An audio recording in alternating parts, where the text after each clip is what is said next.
রাসূলুল্লাহ জানিয়ে দিয়েছেন ভালো জিনিসের প্রতি যদি ইন্টারেস্ট কমে যায় আসলে এই লক্ষণ কিন্তু খুব খারাপ। রাসূলুল্লাহকে জিজ্ঞাসা করা হয়েছিল মাল ঈমান, ঈমান কি? আল্লাহ নবী বলেন ক্বালা ইযা সাররাতকা হাসানাতুকা ওয়া সাআতকা সাইয়্যাতুকা ফাআনতা মুমিনুন। আল্লাহ নবী বললেন যখন তুমি কোনো ভালো কাজ করবে, সেটা নামাজ হতে পারে, রোজা হতে পারে, যাকাত দেওয়া হতে পারে, দান হতে পারে, হজ হতে পারে, জলসা শোনা হতে পারে, এই ভালো কাজ যখন তোমার দ্বারাই হবে তোমার মধ্যে একটা আলাদা অনুভূতি আসবে, একটা মজা আসবে, একটা তোমার মধ্যে আলাদা ইন্টারেস্ট আসবে, তোমার খুব ভালো লাগবে, একটা স্বাদ পাবে। দ্বিতীয় নম্বর কি?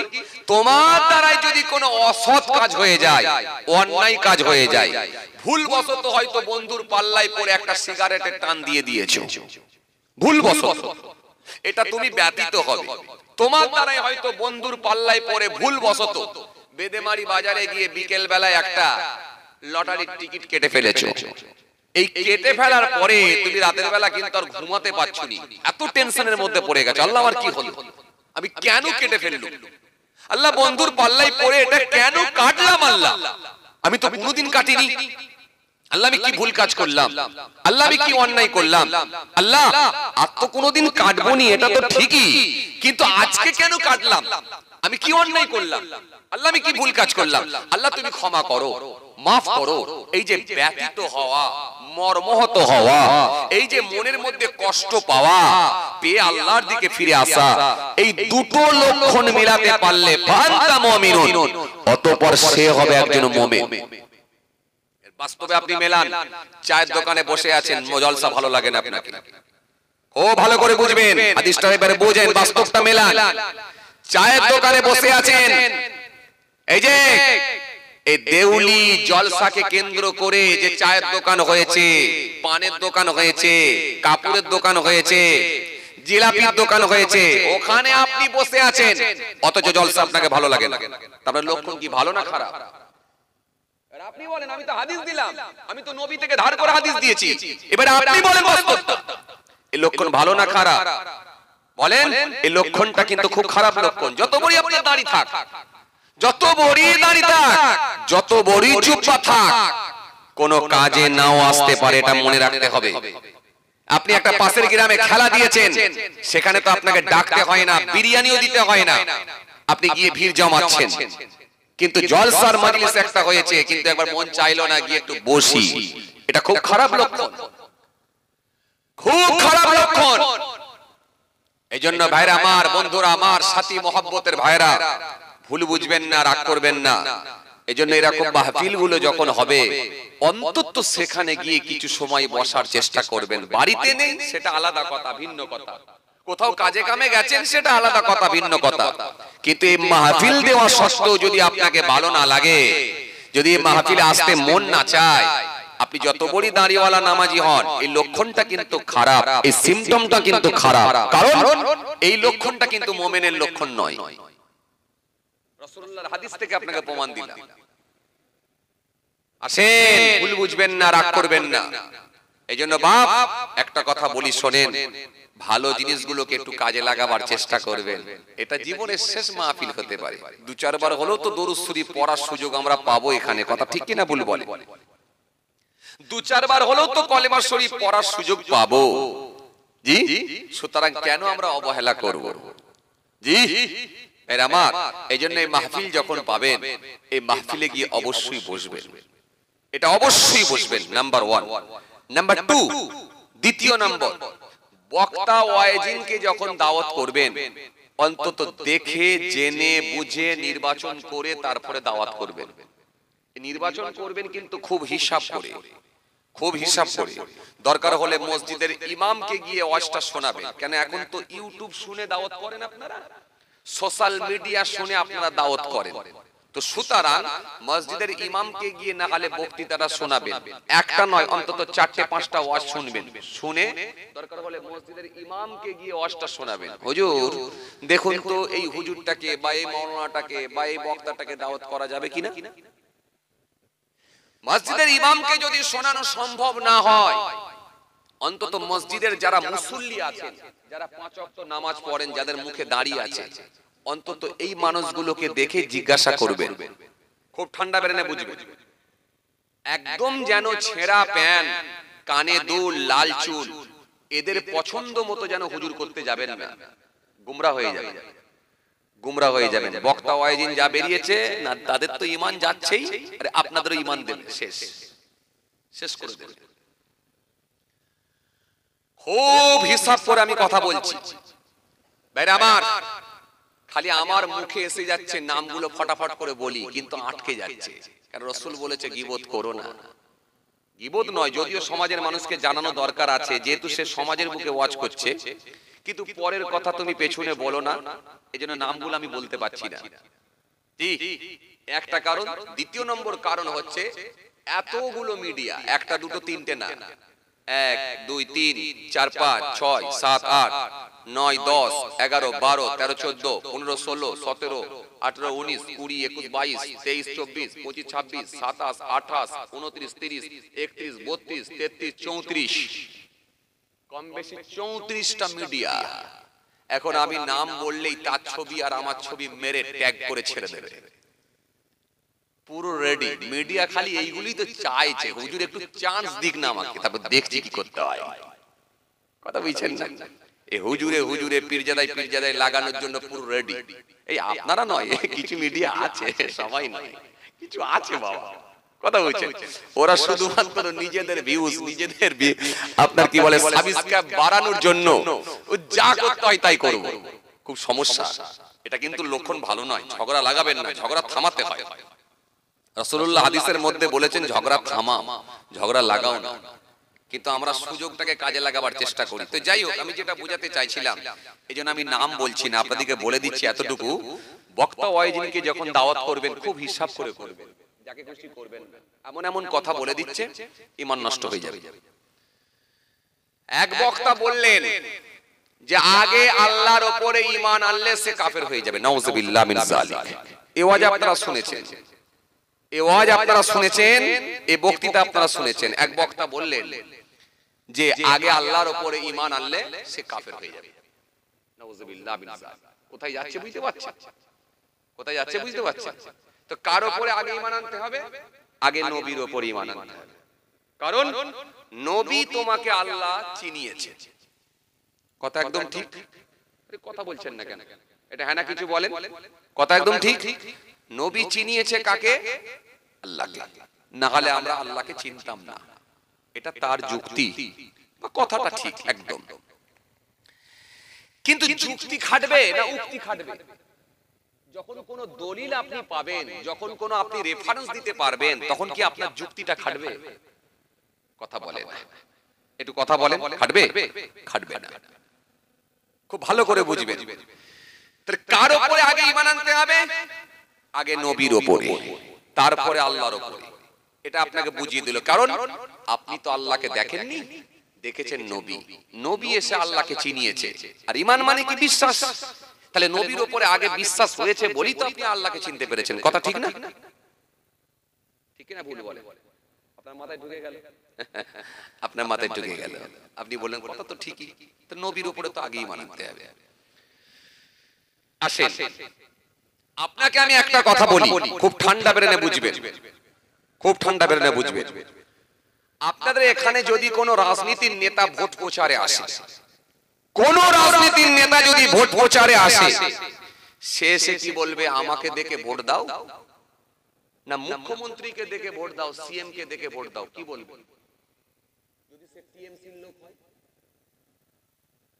আমি মনে আপনাদেরকে বোঝাতে পারছি।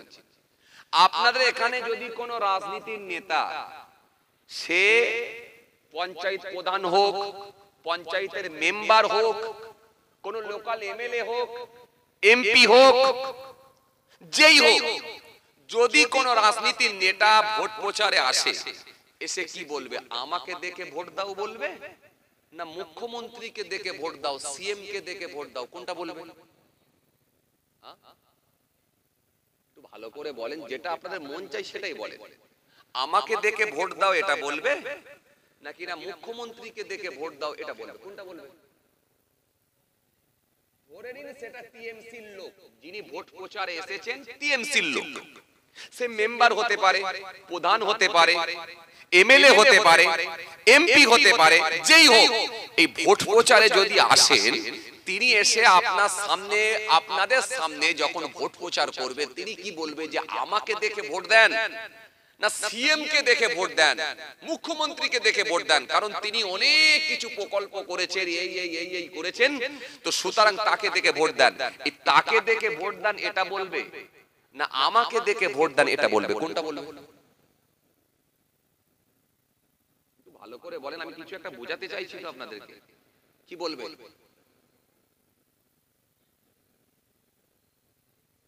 সিএম কে দেখে ভোট দেন বলবে এটা, না আমাকে দেখে ভোট দেন, আমি হচ্ছি এমএলএ, আমাকে দেখে ভোট দেন এটা বলবে? কোনটা?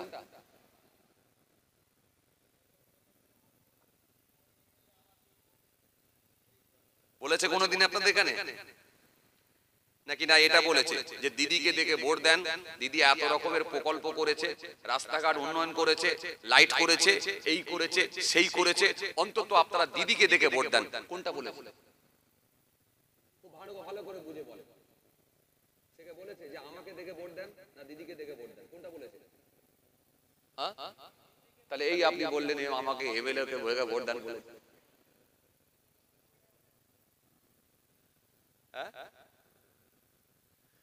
আসেন, তাহলে মুখ্যমন্ত্রী যদি টিএমসির লোক হয়, সে বলবে দিদিকে দেখে ভোট দেন, বা সিএম কে দেখে ভোট দেন, বা মুখ্যমন্ত্রীকে দেখে ভোট দেন।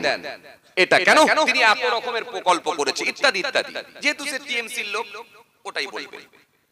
বিজেপির যদি কোন নেতা বা নেত্রী যদি ভোট প্রচারে আসে, সে কি বলবে? প্রধানমন্ত্রীকে দেখে ভোট দেন বলবে। কি বলবে? বলবে কি বলবে? কথা বলে, বলবে কি বলবেন? প্রধানমন্ত্রীকে দেখে ভোট দেন, কারণ আমাকে নয়, তিনি এত রকমের প্রকল্প করেছে, গোটা ভারতবর্ষে বিভিন্ন রাজ্যে এত উন্নয়ন করছে, প্রধানমন্ত্রীকে দেখে ভোট দেন। বলবে কি বলবেন? কথা বলেন, বলবে কি বলবেন? বলবে। है तोलिया नौजवान जमा के रान या मैं मुरब्बिया मेरा बाबरा सुने के दिन बाबरा जने के दिन टीएमसी लोग होले बोलबे के दीदी के देखे वोट देन, बीजेपी लोग होले बोलबे के प्रधानमंत्री के देखे वोट देन। সুতরাং তারা নিজেরা কিন্তু নিজেদের দেখে ভোট দেন, এটা কিন্তু একবারও বলবে না, বরং একটাই কথা বলবে, দিদিকে দেখে ভোট দেন, প্রধানমন্ত্রীকে দেখে ভোট দেন। আল্লাহ রাব্বুল আলামিন আমাদের নবী, আখিরি নবী, নূর নবী রাসূলুল্লাহ সাল্লাল্লাহু আলাইহি সাল্লামকে পাঠালেন। ইনাকে পাঠানোর আগে একাধিক নবী আম্বিয়া সালামকে পাঠিয়েছিলেন। নূহ নবীকে আল্লাহ পাঠিয়েছিলেন, মুসা নবীকে পাঠিয়েছিলেন, ইউনূস নবীকে পাঠিয়েছিলেন, জাকারিয়া নবীকে পাঠিয়েছিলেন, ইহইয়া নবীকে পাঠিয়েছিলেন, লূত নবীকে পাঠিয়েছিলেন, ইউসুফ নবীকে পাঠিয়েছিলেন, আইয়ুব নবীকে পাঠিয়েছিলেন, ইয়াকুব নবীকে পাঠিয়েছিলেন। সবাই একটাই প্রচার করেছে, তোমরা আল্লাহকে আল্লাহ বলে মেনে নাও, আমাকে তিনার নবী হিসাবে মেনে নাও। কার প্রচার? আল্লাহর প্রচার। আল্লাহকে তোমরা আল্লাহ বলে মেনে নাও। কথা কি ঠিক? নূহ নবী তো বলেননি আমাকে দেখে ইসলাম মেনে নাও, একটা প্রমাণ দেখাতে পারবেন না। লূত নবী তো বলেননি আমাকে দেখে তোমরা ইসলামে ধর্ম গ্রহণ করো, আমাকে দেখে তোমরা ঈমান আনো, বরং এই কথাটা বলেননি। অনুরূপ ভাবে আখিরি নবী, শেষ নবী হযরত নবী মুহাম্মদ মুস্তাফা সাল্লাল্লাহু আলাইহি সাল্লাম, তিনিও কিন্তু কোনদিন বলেননি যে আমাকে দেখে তোমরা ঈমান আনো, বরং এটা বলেননি প্রত্যেকবার একই কথা, তোমরা আল্লাহকে আল্লাহ বলে মেনে নাও, তিনি হলেন স্রষ্টা, সৃষ্টিকর্তা, আর আমি হলাম তিনার নবী।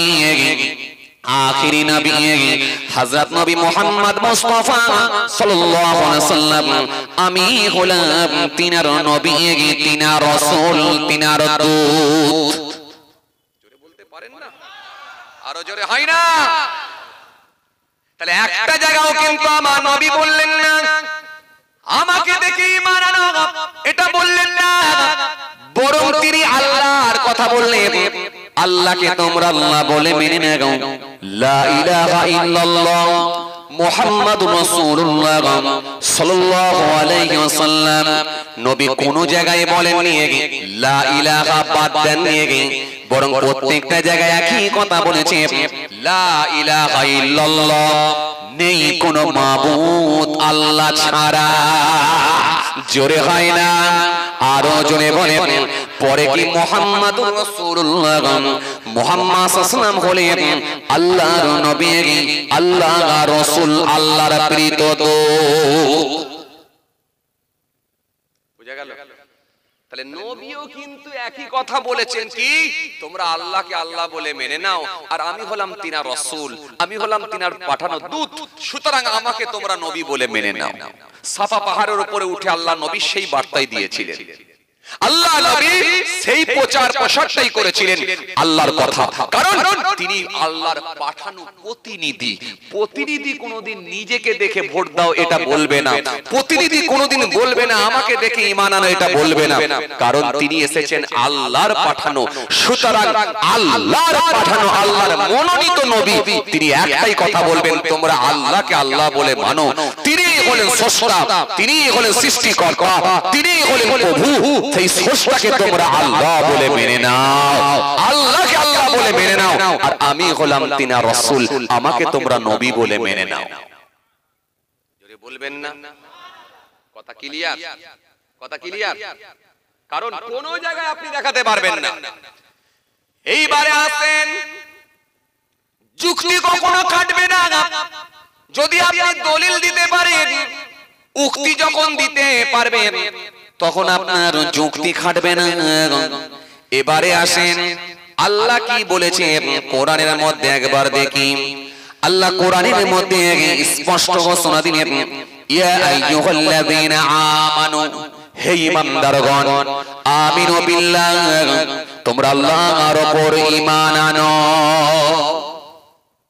জোরে হবে না আরো জোরে হয় না এ কি আমার মুখের কথা মনে করছেন আপনি কোরআন শরীফ খোলেন এক্ষুনি পেয়ে যাবেন তাহলে কার উপরে ঈমান জোরে বলো আল্লাহর উপরে আগে আল্লাহর উপরে ঈমান কে বললেন আল্লাহ নিজে যখন আপনি কোরআনের দলিল সরাসরি ভাবে মানতে পারবেন তখন কোন হাদিসও পর্যন্ত কোরআনের দলিলের কাছে খাটবে না যদি আপনি কোরআনের দলিল পেয়ে যান তখন আপনি হাদিস দিয়েও কিন্তু বোঝাতে পারবেন না কারণ কোরআনের দলিল হলো শ্রেষ্ঠ দলিল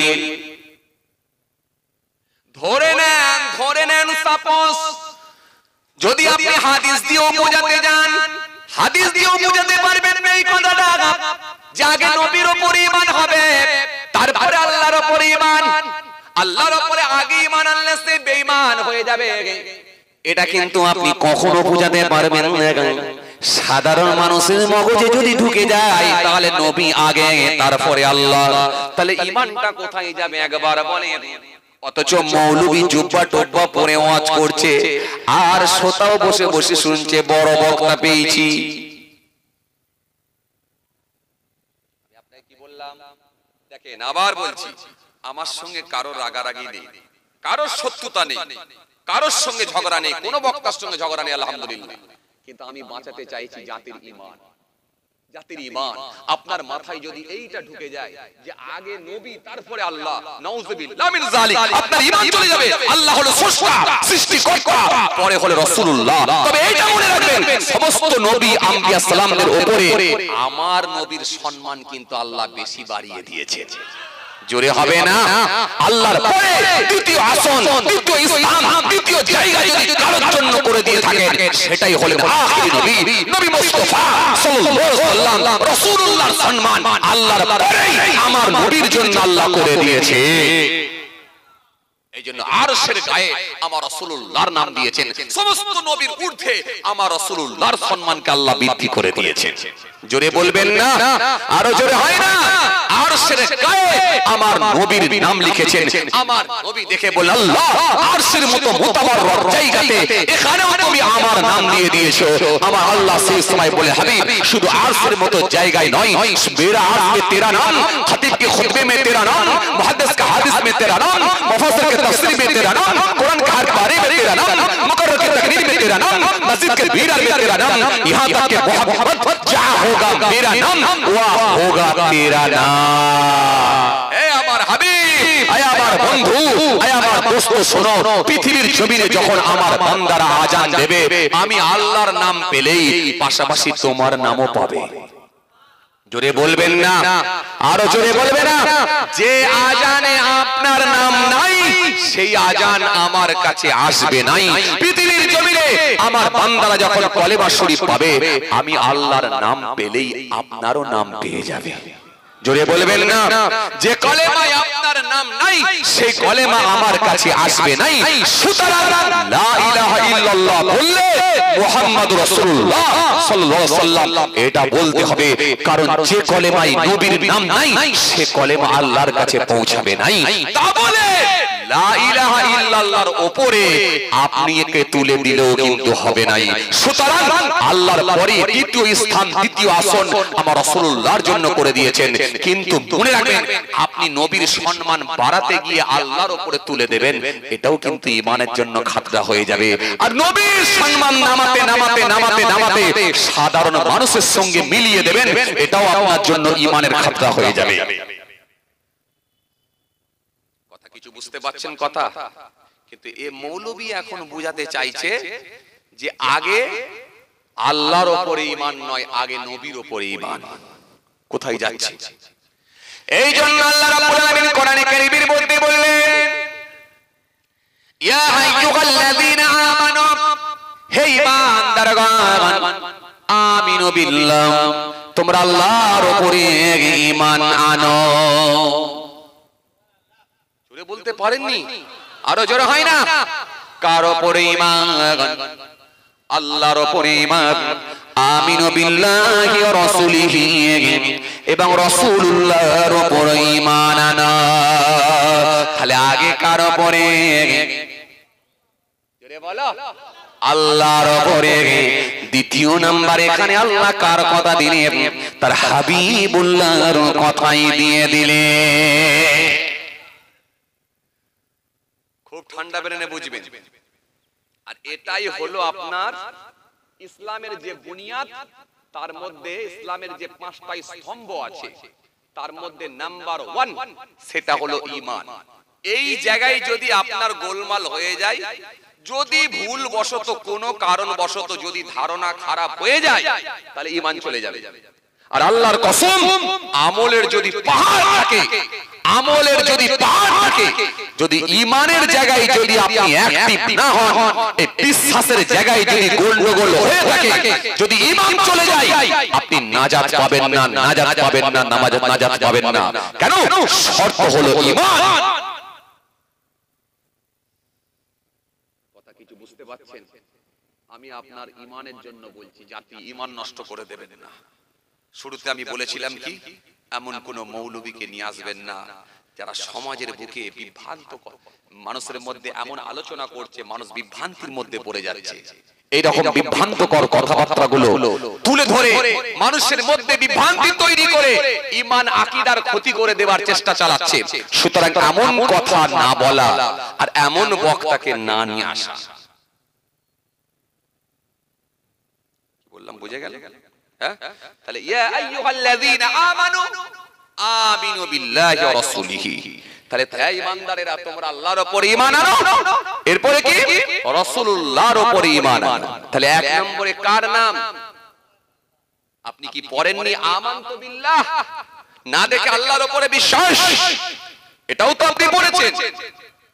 তাহলে এই যে 7টা বিষয়ের উপরে বিশ্বাস, তবে তো আপনি একজন ঈমানদার। আমানতু বিল্লাহ ওয়া মালাইকাতিহি ওয়া কুতুবিহি ওয়া রাসূলিহি ওয়াল ইয়াউমিল আখির ওয়াল কদরি খাইরিহি ওয়া শাররিহি মিনাল্লাহি তাআলা ওয়াল বা'থি বা'দাল মাউত। এই বিশ্বাসের নাম তো ঈমান। তাহলে কোরআন শরীফের মধ্যে আল্লাহ কি বললেন? তোমরা না দেখে আল্লাহর উপরে ঈমান আনো, এরপরে রাসূলুল্লাহর উপরে ঈমান আনো। আমানু বিল্লাহ ওয়া রাসূলিহি ওয়াল কিতাবিল্লাযী নাযালা আলা রাসূলিহি, ওই কিতাবের উপরে ঈমান আনো যে কিতাবটা আমার রাসূলুল্লাহর উপরে নাজিল করা হয়েছে। সেটা কোন কিতাব? এরা মনে হয় কথা বোঝে না। কোন কিতাব? জোরে বলেন।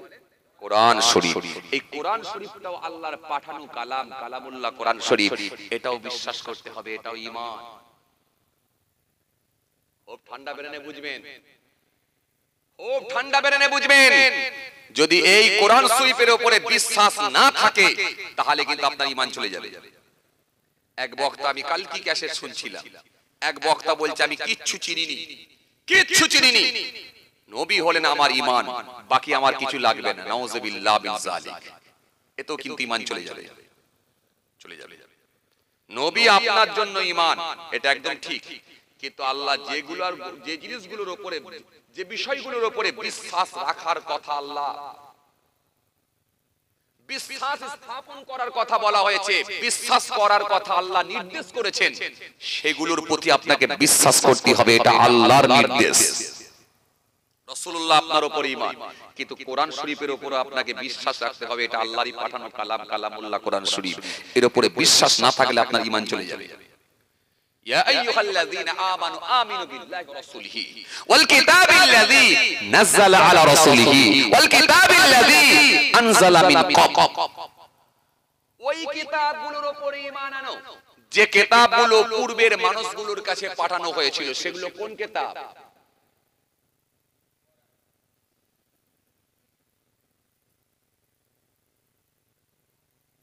বলো বলো বলো, হচ্ছে বলো, লাইনটা বুঝে গেছে। এই পূর্বের মানুষগুলোর কাছে পাঠানো হয়েছিল যেগুলো আসমানি কিতাব। এই আসমানি কিতাবগুলোর উপরে বিশ্বাস করতে হবে।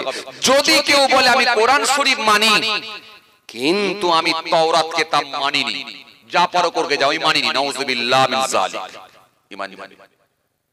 পূর্বের কিতাবগুলোর উপর আপনাকে বিশ্বাস করতে হবে। ওয়াল কিতাবিল্লাযী নাযালা আলা রাসূলিহি ওয়াল কিতাবিল্লাযী আনজালা মিন ক্বাব ওয়া মান ইয়াকফুর বিল্লাহ। আর যদি কেউ আল্লাহকে অস্বীকার করে, আর কি, ওয়া ইয়াকফুর বিল্লাহ ওয়া মালাইকাতিহি, মালায়েকা ফেরেশতাদেরকে অস্বীকার করে, ওয়া মালাইকাতিহি ওয়া কুতুবিহি, কিতাব সমূহগুলোকে অস্বীকার করে, ওয়া কুতুবিহি ওয়া রাসূলিহি, নবী আম্বিয়া সালামদেরকে, রাসূলদেরকে অস্বীকার করে, ওয়া রাসূলিহি ওয়াল ইয়াউমিল আখির, পরকালকে অস্বীকার করে, ফাকাদ দাল্লা দালালান বাঈদ, অবশ্যই পথভ্রষ্ট হলো, অবশ্যই গোমরাহ হয়ে গেল। কথা কিছু বুঝতে পারছেন? এখন বক্তা বেরিয়েছে, খুব বুঝবেন, খুব বুঝবেন। আপনারা সাধারণ মানুষ, আপনারা বুঝতে পারবেন না। কিয়াম নিয়ে এখন ঝামেলা চলছে, কিয়াম নিয়ে, কিয়াম নিয়ে ঝামেলা চলছে। এখন কিয়াম করব কি করব না সেটা তো আলাদা কথা। আমার দাদা হুজুর পীর কেবলা রাহমাতুল্লাহ আলাইহি তিনি বলেছেন, যেখানে হয় সেখানে করো, যেখানে হয় না সেখানে করো না। কিয়াম নিয়ে কিন্তু ঝগড়া করো না, এটা মুস্তাহসান জায়েজ। করলে ভালো, সওয়াব আছে, না করলে গুনাহ নাই। ইয়া আইয়ুহাল্লাযীনা আমানু সাল্লু আলাইহি ওয়া সাল্লিমু তাসলিমা।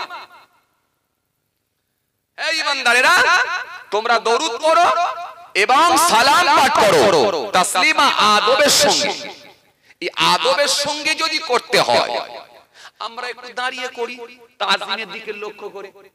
কেউ যদি বলে আমি অতটা আমি তাজিম করব না, সেটা তার ব্যক্তিগত ব্যাপার। কেউ যদি বলে আমি বসে বসে করব, সেটা তার ব্যক্তিগত ব্যাপার। কিন্তু আল্লাহ বলেন তাসলিমা, আদবের সঙ্গে। এই আদব যদি করতে হয়, আমরা গুরুজন ব্যক্তিকে দেখলে, একটা সিনিয়র ব্যক্তিকে দেখলে, একটা বয়স্ক প্রবীণ মানুষকে দেখলে, এবং জবরদস্ত কেতাবি আলেম এবং খুব গুরুজন ব্যক্তি মাশায়েখকে দেখলে, পীরকে দেখলে আমরা উঠে দাঁড়িয়ে যাই। কথা বলছেন না কেন আপনারা? কথা বল, দাঁড়িয়ে যাই। একটা স্কুলের মাস্টারকেও দেখলে, একটা একটা মাদ্রাসার উস্তাদকে দেখলে, শিক্ষককে দেখলে আমরা উঠে দাঁড়িয়ে যাই, তাজিমের দিকে লক্ষ্য করি, এটা আমার উস্তাদ, এটা আমার শিক্ষক। যদি বলেন আমি রাসূলুল্লাহ এসেছি, রাসূলুল্লাহর প্রতি সালাম পাঠাবো, সেটা যদি বলে আমি শুয়ে শুয়ে দেবো, আমি মানি না, সেটা আপনার ব্যাপার। সেটা আপনাকে নিয়ে তো আমি কোনো বিতর্কিত কথা বলতে পারবো না। তবে রাসূলুল্লাহর প্রতি আমার শ্রদ্ধা আছে, ভালোবাসা আছে, কেন নবী আমার ঈমান।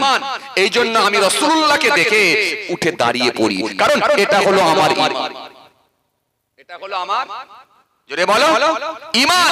নবী আমার ঈমান। রাসূলুল্লাহকে ভালোবেসে যখন সালাম পাঠাচ্ছি, আপনি পাঠাবেন কি পাঠাবেন না সেটা তো আপনার ব্যাপার, আপনি সালাম দেবেন কি দেবেন না সেটা আপনার ব্যাপার, কিন্তু ইসাল্লিমু তাসলিমা, আদবের সঙ্গে আল্লাহ বলেছে করো। এই আদবের সঙ্গে যদি করতে হয়, আদবটা কেমন করে হবে, কেমন করে দেখাবেন, সেটা আপনার ব্যাপার। আপনি যদি মনে করেন শুয়ে শুয়ে আদব দেখানো যায়, দিতে পারেন। আপনি যদি বলেন বসে বসে আদব দেখানো যেতে পারে, দিতে পারেন। কিন্তু আমার কাছে আদব হচ্ছে আমি দাঁড়িয়ে দাঁড়িয়ে আমার রাসূলুল্লাহকে সালাম দিই। জোরে বলবেন না, আরো জোরে বলবেন না। Clear clear. এবার আপনাকে প্রশ্ন করব, আপনি যে বললেন হারাম, এই হারামের দলিল দেন। হারামটা আপনি কোথা থেকে পেয়েছেন, দলিল দেন। আপনাকে কোরআন থেকে দলিল দিতে হবে, না হয় হাদিস থেকে আপনাকে দলিল দিতে হবে, প্রমাণ করতে হবে। কোরআনে যদি না পান, ব্যাখ্যায় আসবেন, হাদিসে আসবেন, হাদিস থেকে আপনাকে প্রমাণ করতে হবে হারাম। পারবেন না। মদ খাওয়া সম্পর্কে আল্লাহ রাব্বুল আলামিন কোরআনের মধ্যে বলে দিয়েছেন হারাম, মদ খেও না। মদ খাওয়া সম্পর্কে আল্লাহ দলিল দিয়েছেন, কোরআনের মধ্যে দলিল এসেছে হারাম। আল্লাহ বলে দিয়েছেন ইয়া আইয়ুহাল্লাযীনা আমানু ইন্নামাল খামরু ওয়াল মাইসিরু ওয়াল আনসাবু ওয়াল আযলাম রিজসুম মিন আমালিশ শাইতান। হারাম সম্পর্কে কি আল্লাহ আয়াত দেননি? কোরআন শরীফের মধ্যে আল্লাহ বলেছেন ইন্নামাল খামরু ওয়াল মাইসিরু ওয়াল আনসাবু ওয়াল আযলাম রিজসুম মিন আমালিশ শাইতান। কোরআন শরীফের মধ্যে আল্লাহ ঘোষণা দিয়ে দিয়েছেন, কি বললেন? আল্লাহ হারামের আয়াত দিয়েছেন। কে বলেছে আপনাকে দেয়নি? ইয়া আইয়ুহাল্লাযীনা আমানু, হে ঈমানদারগণ, লা তুহারিমু, তোমরা হারাম মনে করো না তাইয়্যিবাত, পবিত্র বস্তুগুলোকে, মাহালাল্লাহু লাকুম, যেগুলো আমি আল্লাহ তোমাদের জন্য হালাল করেছি। ওয়ালা তা'তাদু, সীমা লঙ্ঘন করো না। ইন্নাল্লাহু ইউহিব্বুল মু'তাদিন, নিশ্চয়ই আমি আল্লাহ সীমা লঙ্ঘনকারীদেরকে পছন্দ করি না। কোরআন শরীফের মধ্যে আল্লাহ রাব্বুল আলামিন বলেছেন ইয়া আইয়ুহাল্লাযীনা আমানু, হে ঈমানদারগণ, ইন্নামাল খামরু ওয়াল মাইসিরু ওয়াল আনসাবু ওয়াল আযলাম রিজসুম মিন আমালিশ শাইতান। কোরআন শরীফের মধ্যে আল্লাহ রাব্বুল আলামিন বলেছেন ইয়া আইয়ুহাল্লাযীনা আমানু, হে ঈমানদারগণ, লা তুহারিমু, তোমরা হারাম মনে করো না তাইয়্যিবাত, পবিত্র বস্তুগুলোকে, যেগুলো তোমাদের জন্য হালাল করে দিয়েছি সেগুলো তোমরা খাও। যেগুলোকে আমি আল্লাহ হারাম করেছি সেগুলো তোমরা খেও না। তাহলে হারাম সম্পর্কে আল্লাহ কোরআনের মধ্যে দলিল দিয়েছেন, হারাম সম্পর্কে দলিল এসেছে। তো সুতরাং আপনি হারাম সম্পর্কে দলিল আপনাকে দিতে হবে। তা আপনি কোন যুক্তিতে বললেন যে কিয়াম করা হারাম? সরাসরি হারামের দলিল আপনি কোথায় পেলেন? আমাকে দেখান এটা। পারবেন না, পারবেন না, পারবেন না। কোরআন শরীফের মধ্যে আল্লাহ রাব্বুল আলামিন বলেছেন, সুন্দর করে আল্লাহ কোরআনের মধ্যে হারাম সম্পর্কে আয়াত দিয়েছেন, যেগুলো খাওয়া হারাম সেগুলো সম্পর্কে আল্লাহ দলিল দিয়েছেন।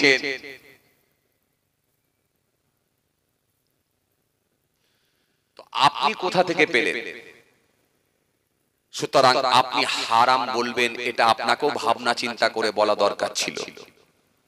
ভাইরা আমার, এবার আপনাকে একটা কথা বলি, ভালো করে শোনেন। যদি কেউ না করে আলাদা কথা, কিন্তু যদি কেউ করে সে তাকে আপনি বারণ করার অধিকার কিন্তু ইসলাম আপনাকে দেয় না। খুব ভালো করে বুঝবেন। দাড়ি রাখা সুন্নাত, সুন্নাত আপনি করতে পারেননি, এর জন্য আপনি ব্যথিত হবেন। খুব ভালো করে বুঝবেন। আপনি রাখতে পারেননি, করতে পারেননি, এর জন্য আপনি ব্যথিত হবেন, আপনি দুঃখ প্রকাশ করবেন যে ভাই আমি পারিনি, আমি পারিনি, আমারও করা দরকার ছিল। কিন্তু আপনার পাড়ার একটা ছেলে দাড়ি রেখেছে, সে হায়দ্রাবাদে থাকে কি দিল্লিতে থাকে কি বোম্বাইয়ে থাকে, মুখে দাড়ি রেখেছে। সৌবতে মানুষ চেঞ্জ হয়, সৌবতে মানুষ চেঞ্জ হয়। সেখানকার পরিবেশে আরো 5টা ছেলের সঙ্গে মিশে পাশে একটা মসজিদে গিয়ে নামাজি হয়ে গেছে, মুখে দাড়িও রেখেছে, আলহামদুলিল্লাহ মাশাআল্লাহ, সুন্নতি লেবাস পরছে, পরে এখন গ্রামে এসেছে, পাড়ায় এসেছে। আপনি দেখে তাকে টোন কাটছেন, তাকে দেখে টোল করছেন, তাকে দেখে আপনি বেফাস মন্তব্য করছেন, কটু কথা, তাকে দেখে আপনি কি বলেন, তাকে দেখে বেফাস কথাবার্তা বলবেন, তাকে দেখে টোল করবেন, তাকে দেখে কুরুচিকর মন্তব্য করবেন। এটা ইসলাম কিন্তু আপনাকে এই অধিকারটা দেয়নি। এই যে সুন্নত, তাকে নিয়ে আপনি কটু কথা বললেন না, বরং এই সুন্নতকে নিয়ে বললেন। ভালো করে বুঝবেন, আপনি তাকে বললেন, কি রে ভাই, তুই দাড়ি রেখে মৌলভী সাহেব হয়ে গেলি, দাড়ি কেটে দে, এই বয়স থেকে দাড়ি, তো কারণ কে দাড়ি রাখতে বলেছে? কিরকম লাগছে দেখতে, খারাপ লাগছে? যুবক ছেলে, হ্যান্ডসাম চেহারা, এখন দাড়ি টাড়ি কেটে দিয়ে বেশ সুন্দর প্যান্ট শার্ট পরে ঘুরে বেড়াবি, তুই আবার মৌলভী সাহেবদের ধাঁচ নিয়ে নিলি। এই যে দাড়িকে নিয়ে আপনি বেফাস কথাবার্তা বলছেন, মানে রাসূলুল্লাহ সুন্নতকে নিয়ে বলছেন, এটা মনে রাখেন, এটা মনে রাখেন। তাকে বললেন না, বরং রাসূলুল্লাহ সুন্নতকে নিয়ে। আর সুন্নতকে যদি ইনকার করা হয়, তার কুফরির ফতোয়া এসে যাবে, তার কাফের হয়ে যাওয়ার সম্ভাবনা থাকবে, এটা মনে রাখবেন। রাসূলুল্লাহ একটা হাদিস দিয়েছেন, মানুষ সকালবেলা থাকবে মুমিন, সন্ধ্যেবেলা কুফরি করে কাফের হয়ে যাবে। সন্ধ্যেবেলা থাকবে মুমিন, সকালবেলা কুফরি করে কাফের হয়ে যাবে, নিজেরা জানবে না যে কাফের হয়ে গেছে। এমন ছোট ছোট কথা আছে যেগুলো বললে কাফের হয়ে যাওয়ার সম্ভাবনা থাকতে পারে। কুফরি কথাবার্তা, বক্তা বেরিয়েছে, ওয়াজ করছে, কি ফেরেশতাকে নিয়ে উল্টোপাল্টা কথা বলছে, নাউযুবিল্লাহ। যে ফেরেশতার প্রতি আমাদের বিশ্বাস রাখা হলো ঈমান, আমানতু বিল্লাহ ওয়া মালাইকাতিহি, মালাইকা ফেরেশতাদের উপরে বিশ্বাস করাটা হলো আপনার ঈমান। সেই ফেরেশতাকে নিয়ে আপনি দেখবেন বাজে বাজে কথা বলছেন। একটু শুনেন, নাম আমি বলবো না, বলা পছন্দ করি না, একটু শুনেন, খুব ভাবনা চিন্তা করে বুঝবেন। এই যে ফেরেশতাকে নিয়ে যখন বেফাস কথাবার্তা গুলো বলছে, খালি পাবলিককে আনন্দ দিতে গিয়ে, শ্রোতাকে আনন্দ দিতে গিয়ে, শ্রোতার সঙ্গে শ্রোতার মন জয় করতে গিয়ে, যাতে করে পরের বছরে আবার দাওয়াতটা হয়, এই মনে করতে গিয়ে যখন ফেরেশতাকে নিয়ে বেফাস কথাবার্তা বলছে, পাবলিক বসে বসে হাসছে, মুখে দাড়িও নেই, হাতে বালা, কানে দুল, আর পায়ে ফাটা প্যান্ট, লাল চুল, বসে বসে ফেরেশতার নামে যখন অপব্যাখ্যা করছে, ফেরেশতাকে নিয়ে যখন বেফাস কথাবার্তা বলছে, পাবলিক বসে বসে হাসছে। ঈমান কোথায় যাচ্ছে জানেন? কোথায় যাচ্ছে ঈমান জানেন? এই ফেরেশতাকে নিয়ে আপনি উল্টোপাল্টা মন্তব্য করতে পারবেন? পারবেন না, পারবেন না। কেন? ফেরেশতাদের কথা বলতে গেলে আপনাকে বুঝে বলতে হবে, ফেরেশতাদের উপরে বিশ্বাস করাটা আপনার ঈমান। খুব চাপ, খুব চাপ। একজন রাসূলুল্লাহ একটা হাদিস দিয়েছেন, কি বলেছেন জানেন? রাসূলুল্লাহ বলেছেন, উলামা উম্মতি কাআমবিয়া বনি ইসরাঈল, আমার উম্মতের হাক্কানি আলেমরা হলো বনি ইসরাঈলের নবীদের ন্যায়। জোরে বলবেন না, আমার উম্মতের হাক্কানি আলেমরা হলো বনি ইসরাঈলের নবীদের ন্যায়। বনি ইসরাঈলের নবীদের সম্মান আল্লাহ যেমন দিয়েছেন, আমার উম্মতের হাক্কানি আলেমদের সম্মান আল্লাহ তেমনই দিয়েছেন। একটু জোরে বলেন না, কথা বুঝতে পারছেন? হে তরুণিয়া, নওজোয়ান জামাকেরা, হে আমার মুরব্বিয়ানেরা, বাবারা, শুনে কি দিন মামা, আপনাকে আমি দুটো কথা এখান থেকে বলবো। বক্তাকে যখন আপনি দাওয়াত করবেন, ওয়াইজিনকে যখন দাওয়াত করবেন, একটা ক্যাসেট নয়, দুটো ক্যাসেট নয়, অন্তত গোটা চারেক ক্যাসেট গুলো আপনি শুনেন। যদি নিজে ভালো বুঝতে না পারেন, ইমাম সাহেবকে গিয়ে শোনান, মহল্লার ইমামকে গিয়ে শোনান, সম্মানীয় ব্যক্তিকে, যোগ্য মানুষ মহল্লার ইমামকে গিয়ে শোনান, হুজুর এই বক্তাকে আমাদের ভালো লাগছে, কিন্তু কথাবার্তার ধরনটা দেখছি আলাদা, এই বক্তাকে কি দাওয়াত করা যাবে কি যাবে না? আপনি একটু বলেন। যদি মহল্লার ইমামকে শোনানো সম্ভব না হয়, অন্তত মুসল্লিদেরকে শোনান, যারা দীর্ঘদিন ধরে মসজিদের মুসল্লি, নামাজের সঙ্গে যারা ইনভলভ, নামাজের সঙ্গে যারা যুক্ত, 65 বছর বয়স হয়ে গেল, 30 বছর নামাজ পড়ছে, 40 বছর নামাজ পড়ছে, বড় হুজুরের সোহবত পেয়েছে, মেজ হুজুরের সোহবত পেয়েছে, নানা জান ছোট হুজুর কেবলার সোহবত পেয়েছে, অন্তত এরকম মুসল্লিদেরকে গিয়ে একবার খালি ক্যাসেটটা শোনান। চাচা, এই বক্তাকে আমরা দাওয়াত করব বলে সিদ্ধান্ত নিয়েছি, এই বক্তাকে কি আমরা দাওয়াত করতে পারি? অন্তত মহল্লার মুসল্লি যারা আছে তারাও আপনাকে সঠিক পথটা বলে দেবে, সঠিক কথাটা বলবে। এই বক্তার সঙ্গে বড় হুজুর, মেজ হুজুর, সেজ হুজুর আল্লাহর ওলিদের ওয়াজ শোনা অভ্যস্ত, তারা কম্পেয়ার করে দেখবে যে বক্তা করা যাবে কি যাবে না। অন্তত তারাও কিন্তু সঠিক কথাটা আপনার সামনে বলে দেবে। কারণ সে হয়তো আলেম না হতে পারে, কিন্তু আল্লাহর ওলিদের সোহবতে বসেছে, সে হয়তো হাক্কানি আলেমদের পাশে গিয়ে বসেছে, সে অন্তত আপনাকে সঠিক বার্তাটা দিতে পারবে যে বাবু এই বক্তা এই রকম কথাবার্তা, এই রকম কথাবার্তা, এই রকম ধরনের কথাবার্তা কোনোদিন শুনিনি বাবা, এই বক্তা নিয়ে শুনি। তোমাকে ভুল মেসেজ দেবে, তোমার ঈমান আমলের ক্ষতি করবে, অন্তত সে আপনাকে জানাবে। এই যে আপনাকে আমি বলছি বক্তা ভালো করে সিলেক্ট করবেন, ওয়াইজি ভালো করে সিলেক্ট করবেন, এক নম্বর। দ্বিতীয় নম্বর হচ্ছে যার হাতে আপনি বায়াত হবেন, যার হাতে আপনি আত্মসমর্পণ করবেন, যার হাতে নিজেকে বিসর্জন দেবেন, যার হাতে আপনি বায়াত হয়ে যাকে আপনি মেনে নেবেন, যাকে আপনি রাস্তা দেখানেওয়ালা বলে মেনে নেবেন, এই পীর হোক আর এই হুজুর হোক, তাকে ভালো করে কিন্তু আপনি একটু মাপজোপ করে দেখে নেবেন, নাহলে আপনার ঈমান বরবাদ করে দেবে। কথা কিছু বুঝতে পারছেন কি বলছি? খুব ঠান্ডা বেরেনে বুঝবেন, নাহলে কিন্তু আপনার ঈমান বরবাদ করবে, আপনার ঈমান বরবাদ করবে। হাক্কানি আলেমের সম্মান আল্লাহর নবী বলেছেন, কত আল্লাহ দিয়েছে জানেন? মান যারা আলিমান ফাকান্নামা যারানি, মান সাফা আলিমান ফাকান্নামা সাফানি, মান জালাসা আলিমান ফাকান্নামা জালাসানি। রাসূল বললেন যে কোন হাক্কানি আলেমের সঙ্গে একবার সাক্ষাৎ করলো, দেখা করলো, সাহাবী রাসূলুল্লাহ আমার সঙ্গে দেখা করলো, সাক্ষাৎ করলো। মান সাফা আলিমান ফাকান্নামা সাফানি, যে কোন আলেমে হাক্কানির সঙ্গে মুসাফা করলো, সাক্ষাৎ করলো, সাহাবী রাসূলুল্লাহ আমার সঙ্গে মুসাফা করলো। জোরে বলবেন না? মান জালাসা আলিমান ফাকান্নামা জালাসানি, যে কোন আলেমে হাক্কানির পাশে গিয়ে কাছে গিয়ে বসলো, সাহাবী রাসূলুল্লাহ আমার পাশে আমার কাছে গিয়ে বসলো। জোরে বলবেন না? আরো জোরে হয় না? আরো জোরে হয় না? একটা হাক্কানি আলেমের সম্মান কত দেওয়া হয়েছে একবার বলেন। সেই রাসূলুল্লাহ সুন্দর করে বললেন, কি বললেন? আবার আল্লাহ বললেন, সায়াতি জামান ওয়ালা উম্মতি কুলুবুম কা কুলুবি সিয়াগ, কালামুম কা কালামিল আমবিয়া, ফিলুম কা ফিলিল ফারাইনা।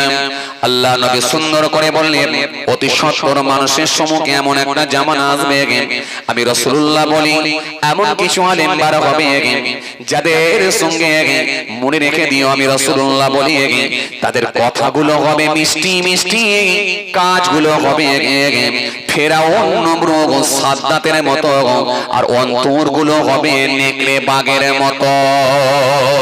ওরা দেখবো এখানে গিয়ে মিষ্টি মিষ্টি কথা বলবে, পাবলিককে বড় ভালো লাগবে, কিন্তু এমন একটা কথা বলে দিয়ে যাবে যতগুলো মানুষ শুনবে সেই কথাটা যদি বিশ্বাস করে নেয় তার ঈমান চলে যাবে। এদের কাজগুলো হবে ফেরাউন নমরুদ সাদ্দাতের মতো, কালামুম কা কালামিল আমবিয়া, কথাগুলো হবে আমি রাসূলুল্লাহর মতো, আমি নবীর মতো। ওদের কথাগুলো হবে কিন্তু কাজগুলো হবে ফেরাউন নমরুদ সাদ্দাতের মতো, আর অন্তরগুলো হবে নেকড়ে বাঘের মতো। এইজন্য রাসূলুল্লাহ আবার হাদিস দিয়েছেন, আখির জামানায় এমন একটা সময় আসবে, আমি রাসূলুল্লাহ বলি আল্লাহর আকাশের নিচে জমিনের উপরে সবথেকে নিকৃষ্ট ব্যক্তি হবে একটা শ্রেণীর আলেম। এরা হবে সমাজের বুকের আলেম, সমাজের মানুষ তাকে আলেম বলে মাওলানা বলে সম্মান দেবে, কিন্তু আল্লাহর আকাশের নিচে জমিনের উপরে সবথেকে নিকৃষ্ট ব্যক্তি হবে সেই বক্তা আলেম। এই জন্য আপনাকে আমি বলবো বক্তা নির্বাচন করুন খুব বুঝে সুঝে, আর যার হাতে আপনি বায়াত হবে হাক্কানি আলেম দেখে, এবং বাবা মারিফাতের শিক্ষা আছে, তাসাউফের মানুষ নাকি ইলমে লাদুন্নি পেয়েছে পেয়েছেন নাকি এইরকম দেখে বুঝে আল্লাহ ওয়ালা মানুষের হাতে হাত দিয়ে আপনি বায়াত মুরিদ হবে।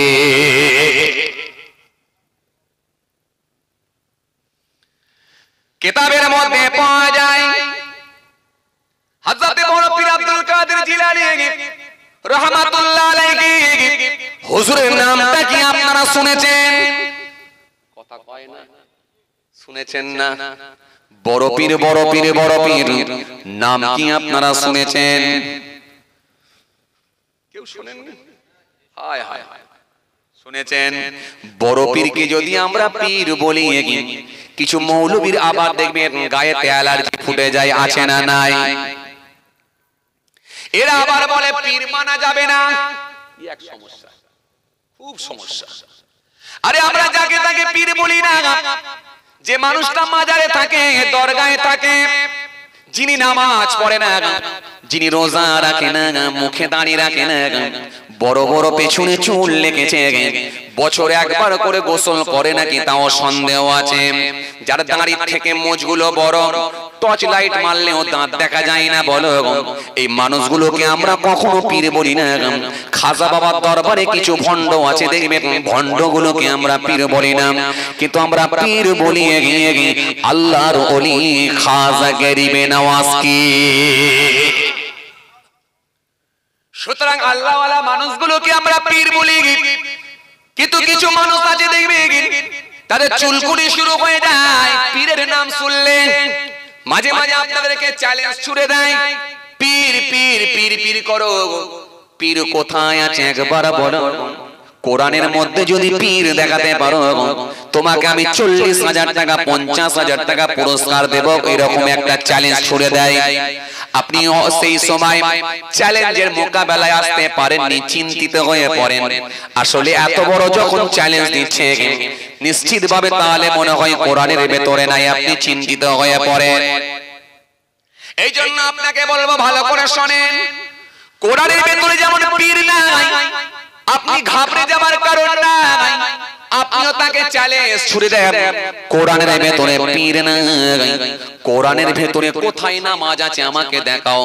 যদি তুমি নামাজ দেখাতে পারো, তোমার থেকে আমি বেশি দেব, তোমাকে 75,000 টাকা দেব, 75,000 টাকা দেব তোমার থেকে বেশি। বলো কোরআনের ভেতরে কোথায় নামাজ আছে দেখাও। ও দেখবেন নামাজ দেখাতে পারবে না।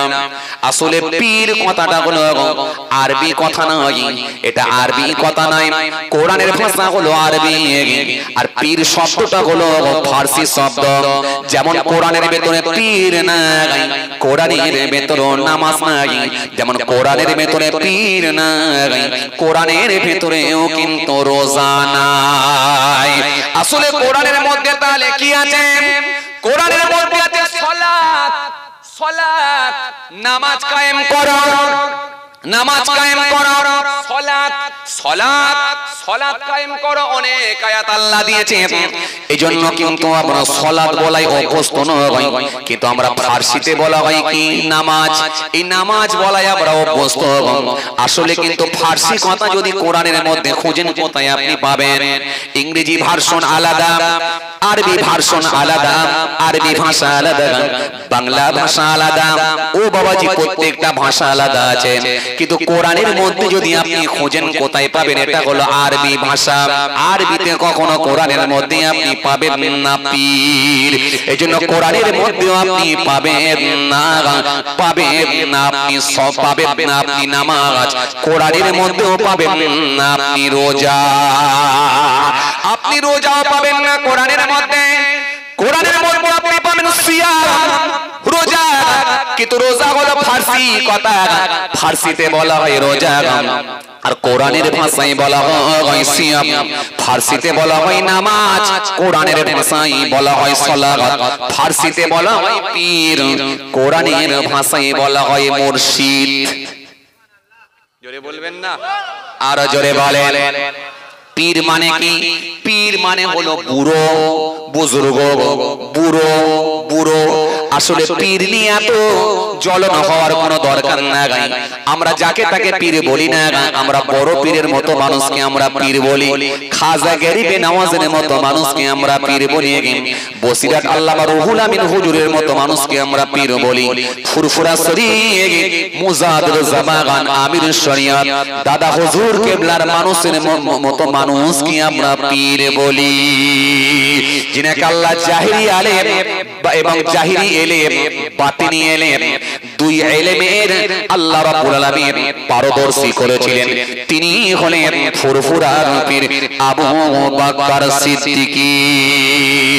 আর জোরে বলেন, আর জোরে বলেন, কাইয়ুমুস জামান বড় হুজুর কেবলা, মুফতি আযম মেজলা হুজুর কেবলা, মারিফাতের ভান্ডার সেজলা হুজুর কেবলা, নো হুজুর কেবলা, নানাজান ছোট হুজুর কেবলা, বর্তমান হুজুর কেবলারা যারা আছেন, আল্লাহর যারা ওলি হয়ে গেছে, তিনাদের কি তো আমরা পীর বলে মানি, যাদেরকে আল্লাহ জাহিরি এবং বাতিনি আল্লাহ দুই ইলম দিয়ে জানেন ইলমে লাদুন্নি দান করেছে, তারাই তো আল্লাহর ওলি হয়ে গেছেন। আর জোরে বলেন, আর জোরে বলেন। এইজন্য আপনাদেরকে আমি বললাম কি, যার হাতে হাত দিয়ে আপনি ঈমান আমল বরবাদ করবেন না।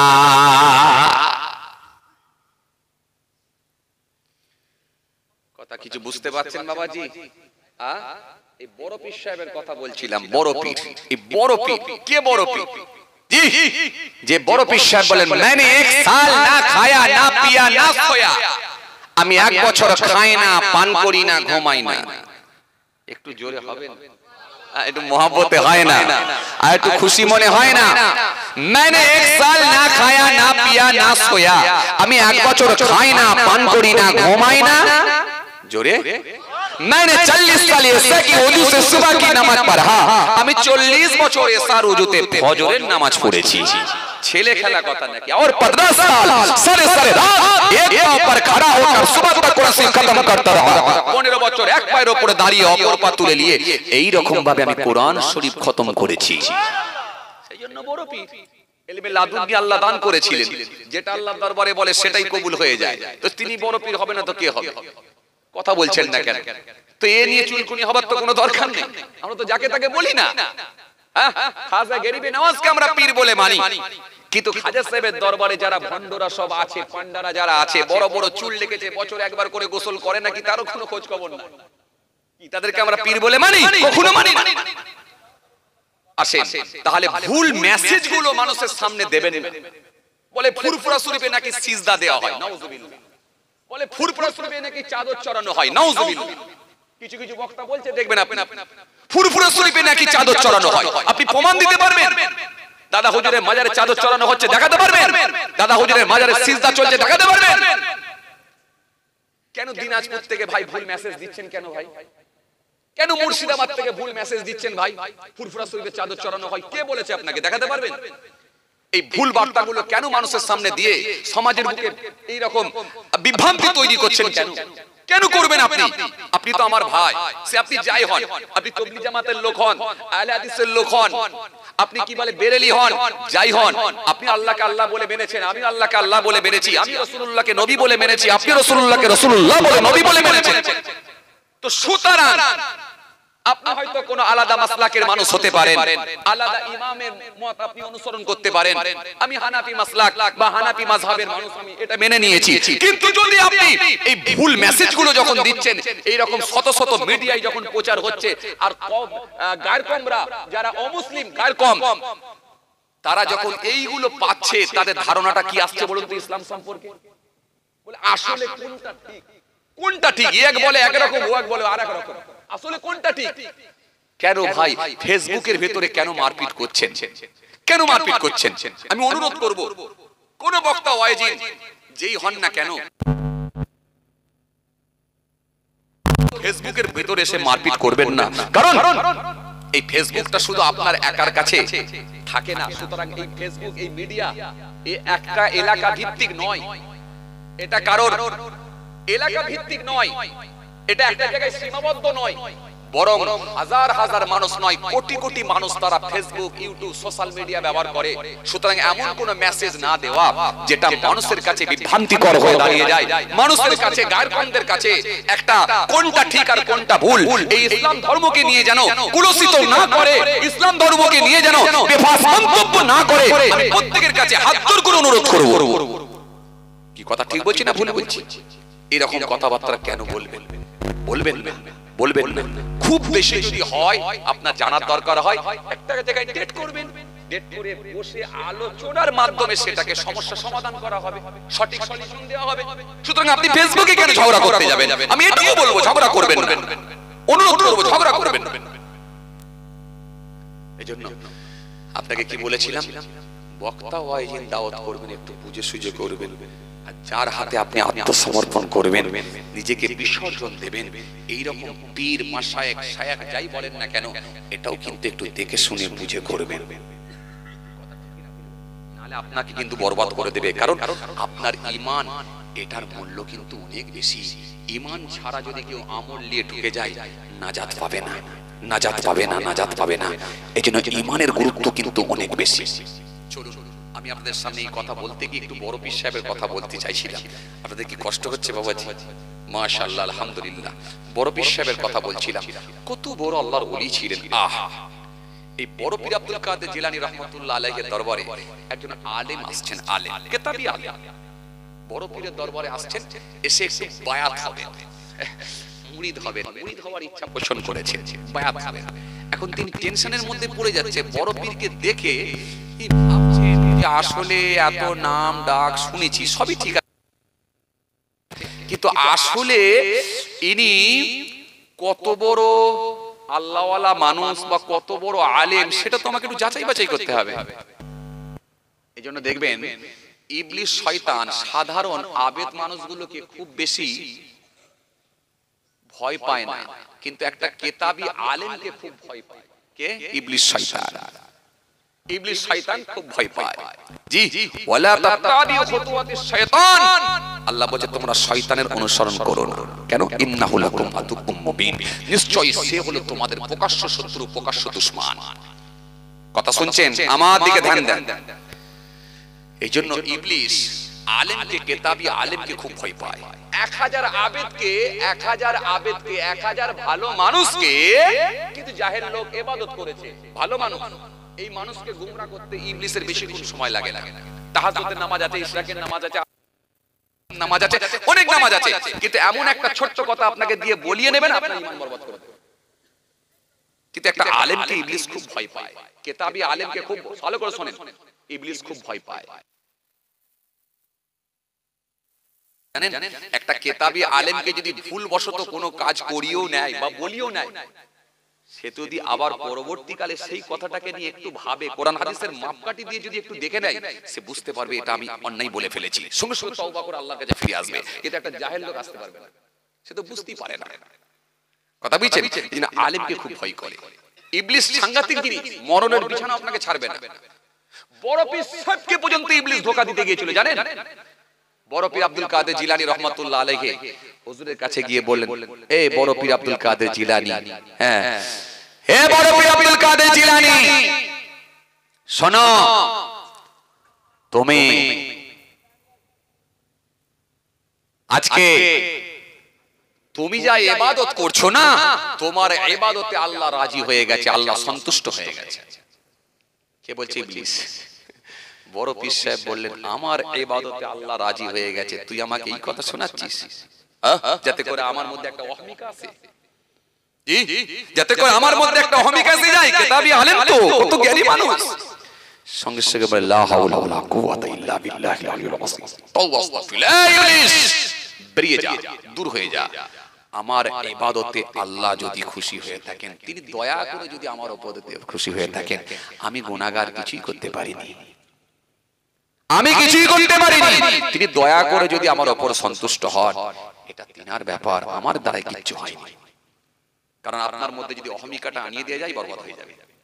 সঙ্গে সঙ্গে ইবলিস যাবার সময় বলছে, বড় পীর, 72 জনকে গুমরা করে দিলাম, আর তোমাকে নিয়ে 73 নম্বরে ফেলেছিলাম, খালি তুমি তোমার ইলমের জোরে বেঁচে গেলে। আবার ঠোকা মারছে, বুঝতে পারছেন এই কথা? বুঝতে পারছেন? আবার ঠোকা মারছে, তুমি তোমার ইলমের জোরে বেঁচে গেলে। বড় পীর সাহেব আব্দুল কাদের জিলানী রাহমাতুল্লাহ আলাইহি সেই সময় বলেন, এই ইবলিস দূর হয়ে যা, আমি আমার ইলমের জোরে বাঁচি নাই, আমাকে আমার আল্লাহ দয়া করে বাঁচিয়ে দিয়েছে। ইবলিস সেই সময় পালিয়ে গেল। আপনি আমি হলে কি হতো বলুন? এই যে এই অহমিকা, এই অহংকারটা যে এসে গেল, বাস শেষ, বাস শেষ। হাদিসে এসেছে রাসূল করিম সাল্লাল্লাহু আলাইহি ওয়াসাল্লাম যে আল্লাহ রাব্বুল আলামিন হলেন, হাদিসে কুদসি আল্লাহ পাক বলেন কি অহংকার হলো আমার চাদর, আর ওই চাদর নিয়ে যদি কেউ টানাটানি করে কিয়ামতের দিনে তাকে পিপিলিকার ন্যায় জড়া করে দেয়া হবে।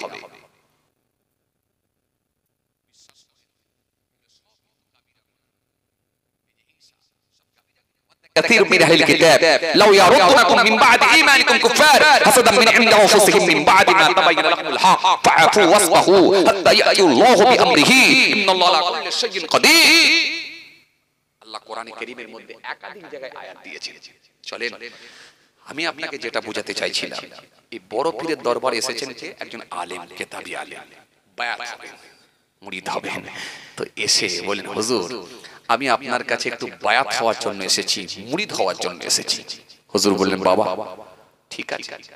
তো হুজুর আমার বড় ইচ্ছা আজকে রাতটুকু একটু আপনার দরবারে থাকবো, কারণ তিনি ছিলেন কেতাবি আলেম, তিনি অন্ধ বিশ্বাস করে নিয়ে এসে হাতে হাত দিয়ে বায়াত হবেন এটা কিন্তু তিনি মোটেই মেনে নিতে পারেননি। তিনি ছিলেন কেতাবি আলেম, তিনি বললেন হুজুর আজকে রাতটা থাকবো, কিন্তু বড় পীরকেও এই কথা প্রকাশ করেননি, বলেননি, কিন্তু তিনি মনে মনে ভেবেছেন যে হুজুরের হাতে হাত দিয়ে বায়াত হব ঠিকই, কিন্তু একটু আমি কি যাচাই বাছাই করব না, একটু কি টেস্ট করব না, টেস্ট করব আগে, তারপরে।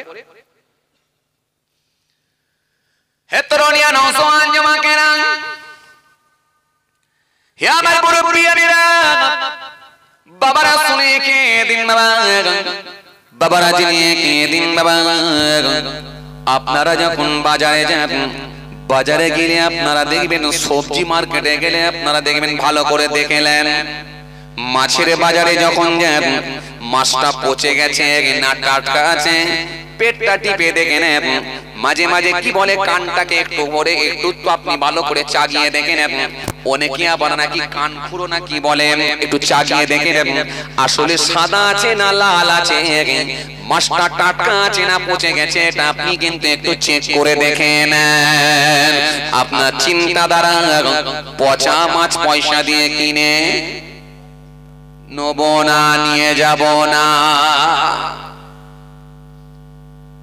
মাঝে মাঝে আপনি যখন সবজি মার্কেটে যান, সবজি মার্কেটে গেলে আপনি যখন বেগুন কিনতে গেলেন, বেগুনটাকে বারে বারে চাকিয়ে ঘুরে তাকিয়ে দেখে নেন এই বেগুনটা কানা না ভালো, ঠিকানা ভালো, কানা না ভালো, এটাও আপনি মাঝে মাঝে চেক করে, কেন পয়সা দিয়ে কিনবো, কানা বেগুন নিয়ে যাব না। কথা বলছেন না কেন?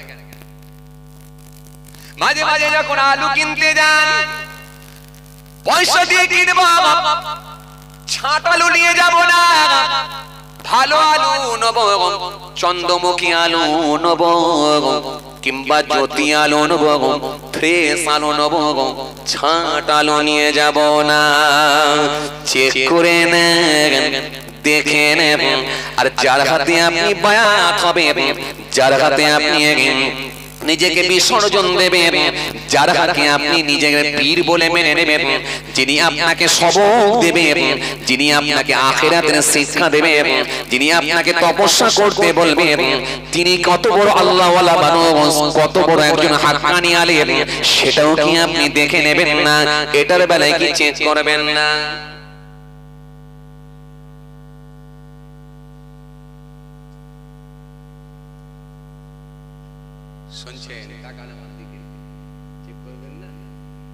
বড় পীর আব্দুল কাদের জিলানী রাহমাতুল্লাহ আলাইহি হুজুরের হাতে হাত দেব, বায়াত দেব, এটা ঠিকই কথা, কিন্তু আমি কি একটু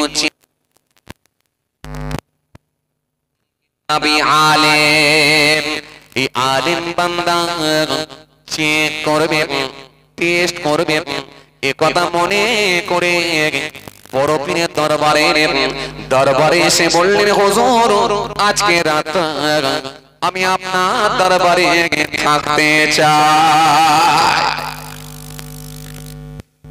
রাতটা আপনার দরবারে থাকবো হুজুর।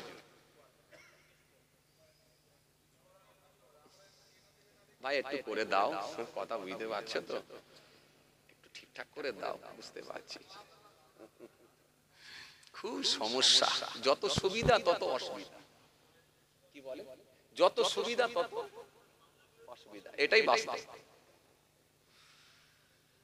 আসেন, ইউটিউব শুনে লোক গান শোনা অনেকে বন্ধ করেছে, যদিও একটু কোরআন শরীফ শুনছে, রাসূলুল্লাহর হাদিস শুনছে, বক্তব্য শুনছে, ওয়াজ শুনছে, সেটাও একটা ঠিক। আবার অপর দিক দিয়ে গোলমাল কি জানেন, এক হুজুরের সঙ্গে আর এক হুজুরের কাটিং করে লাগিয়ে দিয়ে, ঝগড়া লাগিয়ে দিয়ে অশান্তি বেড়ে যাচ্ছে, এটাও ঠিক। কোথায় যাওয়া যায়, কথা বুঝতে পারছেন না? হ্যাঁ,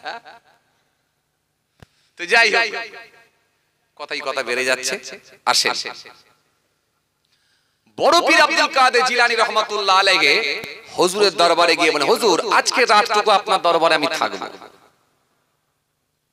হুজুর বহু দূর থেকে এসেছি, আমি মুসাফির মানুষ, আপনার দরবারে একটু থাকতে চাই। আর তৎকালীন সময়ে তো ভালো ভালো গাড়িগুলো ছিল না, কি কথা ঠিক কি না? হাঁটা পথ, হেঁটে হেঁটে যেতে হতো, কিংবা সেই মরুভূমির বালুর উপর দিয়ে হাঁটতে হতো এক জায়গা থেকে আরেক জায়গায়, কিংবা সেই উটের পিঠে চেপে বা এইভাবে এক জায়গা থেকে আরেক জায়গায় যাতায়াত করতে হতো। যাতায়াত করাটা খুব কষ্টকর ছিল। হুজুর বড় কষ্ট করে এসেছি, মুসাফির মানুষ। আর মুসাফিরের গুরুত্ব তো আছে না নাই? আছে। রাসূলুল্লাহ বলেছেন তিনটে শ্রেণীর মানুষের জবানের দোয়া কবুল হয়, দাওয়াতুল মাসলুম, দাওয়াতুল মুসাফির, দাওয়াতুল ওয়ালিদি আলা ওয়ালাদিহি। ছেলে মেয়ের জন্য তার পিতা মাতার দোয়া কবুল হয়। আর যে ব্যক্তিটা জুলুমের শিকার হয়েছে, মাজলুম ব্যক্তি যিনি জুলুমের শিকার হয়েছে, তার জবানের দোয়াটাও কবুল হয়। জোর করে কারোর বাড়িতে আগুন লাগিয়ে দেওয়া হয়েছে, জোর করে পুকুরের মাছ ধরে নিয়ে চলে গেছে, জোর করে খড়ের গাদায় আগুন লাগিয়েছে, ওই মানুষটা যখন জুলুমের শিকার হয়েছে, পৃথিবীর জমিনে ন্যায় বিচার না পেলেও মসজিদে গিয়ে যখন চোখের পানি ছেড়ে আল্লাহর দরবারে কাঁদবে, আমার নবী বলেছেন ওই মাজলুম ব্যক্তির জবানের দোয়াটা আল্লাহর দরবারে কবুল হয়ে যায়। জোরে বলবেন না? আল্লাহ দরবারে কবুল হয় আমার আল্লাহ আর ওই মাজলুম ব্যক্তি যে জুলুমের শিকার হয়েছে, মাঝখানে আর কোনো পর্দা থাকে না, যেটা বলে সেটাই কবুল হয়ে যায়। একটু জোরে বলে। জি, আরেকটা শ্রেণীর মানুষের দোয়া কবুল হয়, কার? মুসাফিরের জবানের দোয়া কবুল হয়। এখন মুসাফির কারা আপনারা জানেন তো? কত মাইল যেতে হয়? হ্যাঁ, এ নিয়ে আবার অনেক কিছু বিস্তারিত আলোচনা আছে। এই যে 4 রাকাত ফরজটা কেন 2 রাকাত হবে, কেন আপনার জন্য আল্লাহ রোজা ছাড় দিয়েছে, পরে আপনি ঘুরিয়ে রাখবেন কেন, কোরআন শরীফের মধ্যে আয়াত এসেছে। চলুন উনি আবার বৃত্তান্ত আলোচনা করতে গেলে অনেক সময় লেগে যায়। তো যাই হোক বাবাজি, আমার ভাইরা, আস্তে আস্তে সাবজেক্টের দিকে, এই সাবজেক্ট ছোট করার চেষ্টা করব।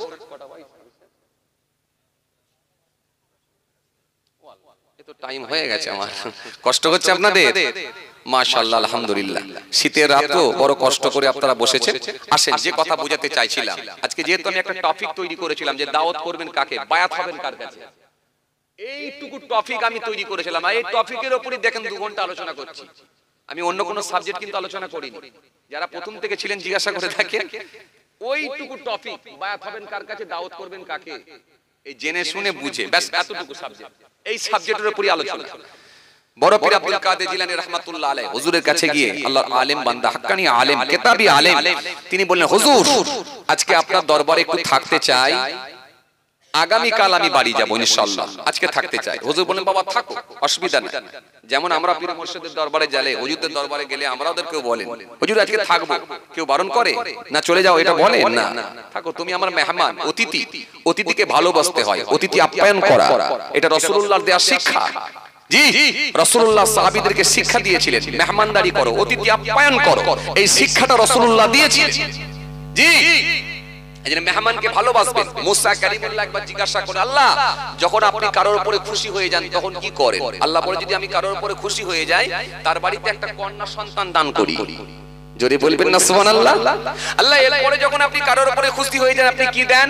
আল্লাহ বলে, যখন আমি খুশি হয়ে যাই কারোর উপরে, তখন আমি তার বাড়িতে একটা মেহমান অতিথি পাঠিয়ে দিই, মেহমান পাঠায়, মেহমান আসলেও আমরা নারাজ, আর বাড়িতে কন্যা হলে তো আমাদের মুখ ঝুলিয়ে যায়। কথা বলছেন না কেন?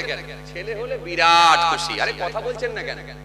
না কিছু বলেন, এরকম কিছু আছে না? না, ছেলে হলে বিরাট খুশি, ওফ রাজভোগ খাওয়াবে, চিকেন বিরিয়ানি খাওয়াবে, বন্ধুদেরকে দাওয়াত করবে, ছেলে হয়েছে, গর্বের সঙ্গে বলছে ছেলে হয়েছে। আরে ছেলে হয়েছে মানে বিরাট ব্যাপার, পরবর্তীকালে তোকে ভাত খাওয়াবে না লাঠি দেবে, দেখ কি হয় দেখ। আসলে একটা বাপ তার ছেলে জন্ম দেওয়া পর্যন্ত শেষ না, তার উপরে কম বেশি প্রায় 12 থেকে 13টা হক তার উপরে বর্তাবে। এই 13টা হক আদায় করতে হবে, 13 থেকে 14টা হক আদায় করতে হবে।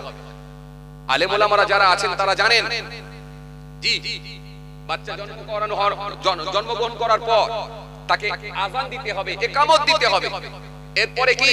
এরপরে আপনার কি বলে আকিকা করতে হবে, তাহনিক করাতে হবে, অনেক কিছু কাজ আছে। ভালো নাম দিতে হবে, ধর্মীয় শিক্ষা, কোরআনের শিক্ষা দান করতে হবে, অনেক কিছু ব্যাপার আছে। 14টা হক। তার আগে আপনি যখন ওই ছেলেটা জন্মগ্রহণ করার পূর্বে যখন আপনি বিয়ে শাদী করবেন, এই বিয়ে শাদী করার পূর্বে যে কন্যাকে বিবাহ করবেন, এই বিয়ের করার আগে আপনি 4টে গুণ দেখে বিয়ে করতে হবে। তুনকাল মারওয়াতু লিআরবাই লিমালিহা ওয়া লিহাসাবিহা ওয়া লিজামালিহা ওয়া লিদীনিহা ফাসফর বিযাতিদ্দীন। রাসূলুল্লাহ বলেন 4টে গুণ দেখে নারীকে বিয়ে করবে। অনেক কিছু ব্যাপার আছে, এত সহজ না।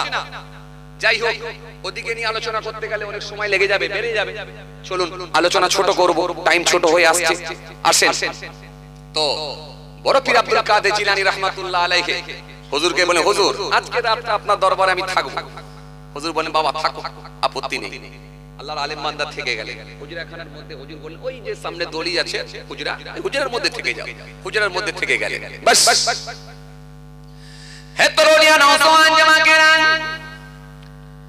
হে আমার মুরব্বিয়ানেরা, বাবারা শুনে কে দিন বাবারা জেনে কে দিন কিতাবের মধ্যে পাওয়া যায় আল্লাহর আলেম বান্দা আস্তে আস্তে আস্তে আস্তে সর নামাজ খানা আদায় করলে রাত হয়ে গেল। এক মুঠো খানা খেয়ে নিলে রাত হয়ে গেল। রাত অনেকটা গড়িয়ে গেল, অনেকটা গড়িয়ে গেল। গভীর রাত যখন হয়ে গেল, আল্লাহর আলেম বান্দা তিনি আর সহ্য করতে পারলেন না, হুজরা খানার বাইরে বেরিয়ে চলে এলেন। কুতুবে রাব্বানি মাহবুবে সুবহানি হযরত মুরব্বি আব্দুল কাদের জিলানী রাহমাতুল্লাহ আলাইহি হুজুরের অনেক জীবনী আছে, হুজুরের লেখা কিতাব আছে। আপনি যদি পড়েন তবে বুঝতে পারবেন। কিতাবের মধ্যে পাওয়া যায় সে বড় পীর আব্দুল কাদের জিলানী যে হুজরাখানার মধ্যে ছিলেন, যে কামরার মধ্যে ছিলেন, যে ঘরের মধ্যে ছিলেন, আল্লাহর আলেম বান্দা গভীর রাতে নিজের হুজরাখানার মধ্য থেকে বার হয়ে চলে এলেন। বড় পীর আব্দুল কাদের জিলানী যে কামরার মধ্যে আছে, ওই কামরার চারিদিকে গভীর রাতে পদক্ষেপ করতে লাগলেন, ঘুরতে লাগলেন। আর মাঝে মাঝে দরজার কাছে গিয়ে, জানালার কাছে গিয়ে নিজের কানটা লাগিয়ে দিলেন। সারা রাত জেগে রইলেন, জাগ্রত অবস্থায় আছেন। দেখা যাক আল্লাহর ওলির নাম ডাক শুনেছি, কিন্তু রাতের বেলা একটু কোরআন শরীফ তেলাওয়াত করেন নাকি, জিকির করেন নাকি, আল্লাহ আল্লাহ বলে জিকির করেন নাকি, একটু দরুদ পাঠ করেন নাকি, কিছু ইন্টারনাল ইবাদত আছে নাকি, সেটা আমি আজকে গোপন ভাবে হুজুরের কিন্তু শুনতে চাই। চিন্তা ভাবনা বুঝতে পারছেন তো? আমরা এখন কি দেখি? বড় দাঁড়িয়ে আছে নাকি, কথা বলছেন নাকি, বড় জুব্বা আছে নাকি, গেটআপ কেমন? আরে এইটা তো আল্লাহ দেখি না, গেটআপ আল্লাহ দেখে না। ইন্নাল্লাহ লা ইয়ানজুরু ইলা সূরাতিকুম ওয়া আমওয়ালিকুম ওয়ালাকিন ইয়ানজুরু ইলা কুলুবিকুম ওয়া আমালিকুম। আল্লাহ তো গেটআপ দেখেন। ইন্নাল্লাহ নিশ্চয় আল্লাহ তাআলা লা ইয়ানজুরু, নাযারা থেকে ইয়ানজুরু, মুজারের থেকে দেখেন না, দেখেন না কি ইলা সূরাতিকুম, সূরা চেহারা এটা তো দেখেন না। দেখেন কি তাদের মালও তো আল্লাহ দেখেন না, কবিকে জমি গাড়ি জায়গা কি করেছে, কারখানা ভেরি, কিছু দেখেন না। দেখেন কি তাদের ওয়ালাকিন ইয়ানজুরু ইলা কুলুবিকুম ওয়া আমালিকুম, দেখেন কেবলমাত্র মানুষের অন্তর আর কর্মটা দেখে নেন, অন্তরটা দেখে নেন আর কর্মটা দেখে নেন, তার কর্মজীবনটা কেমন ছিল আর ভিতরটা কে ছিল। এই যে আলা ওয়াহিয়াল কলব, এই গোশতের টুকরো কেমন ছিল, আল্লাহ এটা দেখে নেবেন, তার ভিতরটা কেমন ছিল, মনটা কেমন ছিল, মানসিকতা কেমন ছিল। মুখে দাড়ি ছিল, সমস্যা নেই, সুন্নতি লেবাস ছিল, সমস্যা নেই, কিন্তু জোহরের নামাজ পড়ে এসে মাচায় বসে বসে প্রতিবেশীর মধ্যে কিলিকবাজি করে ঝগড়া লাগিয়ে দিয়েছিল। কি কথা কিছু বুঝতে পারছেন? ঝগড়া লাগিয়ে দিয়েছিল, ভেতরটা কেমন ছিল এটা আল্লাহ দেখে নেবেন। না ঝগড়া ঠান্ডা, উনি গিয়ে এমন মিষ্টি মিষ্টি কথা বলেছে, দুই পক্ষকে ডেকে সুন্দর করে বুঝিয়ে একটা সুষ্ঠু সমাধান করেছে, দিয়ে বলেছে ভাই যা হয়েছে হয়েছে, কি করবে, ভুল বশত হয়ে গেছে, তোমারই তো আমাদেরই তো প্রতিবেশী, একটা ভাই, ভুল তো মানুষ মাত্র হয়ে থাকে, ছেড়ে দাও ভাই, যা হয়েছে হয়েছে। এই যে ঝামেলাটা লাগাইনি, বরং ঝামেলা মিটিয়েছিল, ভেতরটা কেমন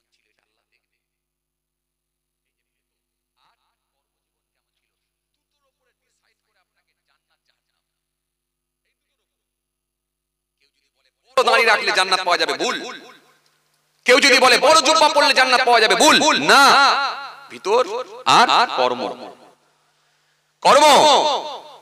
জি 50 খানা কাপড় বিতরণ করেছিল, 500টা ক্যামেরা ভাড়া করেছিল, নিয়ত খারাপ ছিল, কাজ নাও হতে পারে। সকালবেলা দোকান খুলেছিল, একটা ভিক্ষুক ভিখারি এসে দোকানের সামনে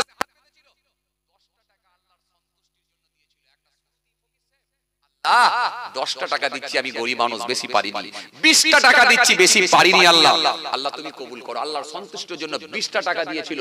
পৃথিবীর কোনো মানুষ জানে না, যাকে দিয়েছিল সে জানে, যে দিয়েছিল সে জানে, আর